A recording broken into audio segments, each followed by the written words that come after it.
It happens sometimes that people get pets without realizing and accepting the full responsibility of this decision. And while the pet is young and full of strength, it brings a lot of joy to its owners. But then loyal and loving pets grow old and simply become unwanted.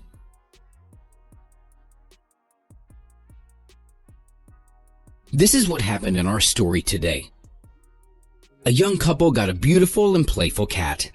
They named the cute kitten Polly. She loved her people as best she could,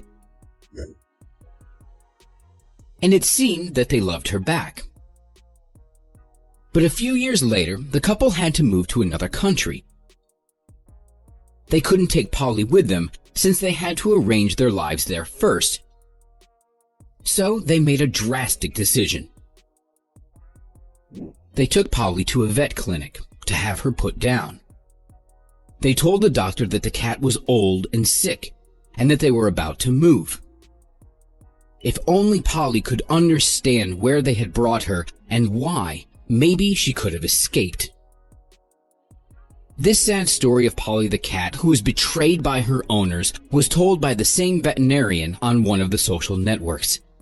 He simply refused to euthanize the animal. The man explained why he made this decision.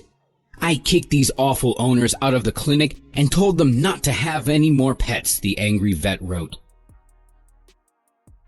When they brought Polly in and asked him to put her to sleep, the vet began to make the preparations.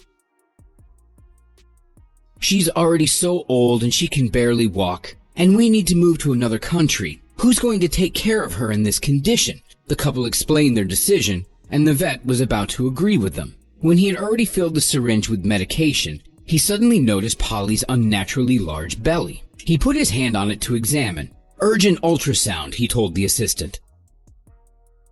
The exam showed that the cat was pregnant. There were 3 kittens already developed moving inside. Paws, tails, ears, everything was there. "Go away. I won't let you kill a pregnant mother," the vet screamed. The owners tried to make excuses, although they probably had guessed that Polly was pregnant. They clearly didn't want to deal with the kittens, so they decided to kill all 4 of them in one fell swoop. Polly was moved to an animal shelter where she safely gave birth and was able to feed her babies. The kittens were born healthy and well developed. The 2 boys have already been chosen by their future owners and will soon be moving into their new homes. And Polly and her last kitten will stay at the shelter for the time being. Thousands of abandoned or lost cats end up in animal shelters every year. They get thrown out because their owners don't want them anymore. Or sometimes they get lost. Most of them find a loving family, but it's often very difficult to find new owners for them. So if you want to get a pet, make sure you think it through before making this important decision. Animals aren't toys. You can't throw them out when you're done playing.